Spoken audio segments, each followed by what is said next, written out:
Tabung gas LPG, terutama tabung gas melon yang 3 kg tidak lagi boleh diperjualbelikan di warung-warung. Artinya kalau kalian butuh tabung gas melon yang 3 kg, kalian harus belinya ke pangkalan gas dan bukan itu saja, kalian harus bawa data diri.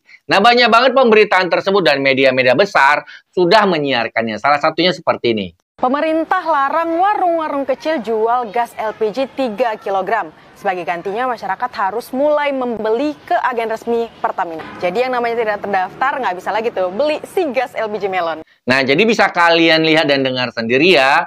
Pemberitaan ini valid dan memang nampaknya serius. Nah, sekarang izinkan saya, selaku konten kreator yang memang banyak membahas seputar kompor gas, memberikan opini.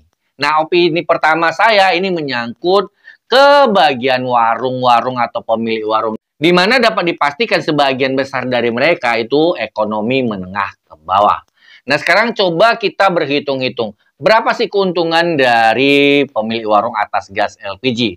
Kalau boleh dibilang ya paling antara 1.000 sampai 2.000 rupiah per tabung gas, oke? Nah, kalau katakanlah satu hari itu bisa laku 10 tabung gas, ya boleh dibilang penghasilan tambahan mereka itu sekitar 10.000 sampai 20.000.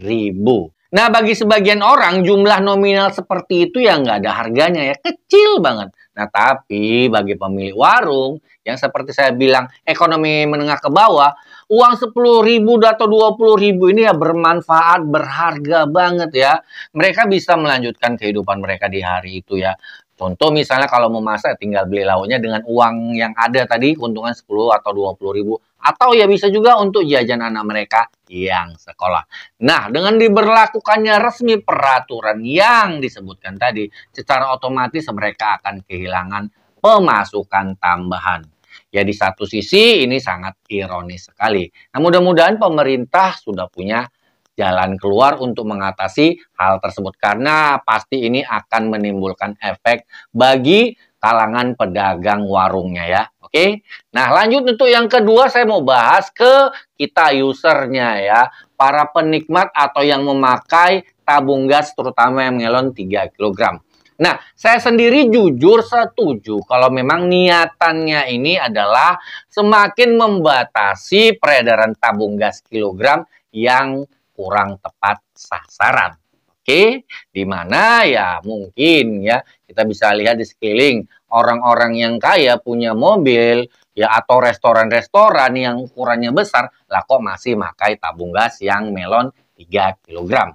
Nah, yang jadi masalah dan ketakutan saya juga ada. Apa itu? Ya kita harus berkaca pada program-program pemerintah sebelumnya seperti bantuan langsung tunai dan lain-lain. Di mana sebenarnya pendataannya yang memang masih jauh dari kata sempurna. Ya kenapa ya? Kalian bisa lihat ya sekeliling juga atau di media juga banyak tuh memberitakan bahwa penerima bantuan tersebut itu juga banyak yang kurang tepat sasaran, di mana ada si orang kaya yang punya mobil, punya rumah masih dapat bantuan. Dan mereka itu ya nggak perlu malu ya kalaupun rumahnya harus dicat dengan stempel pemberitaan bahwa mereka orang miskin ya.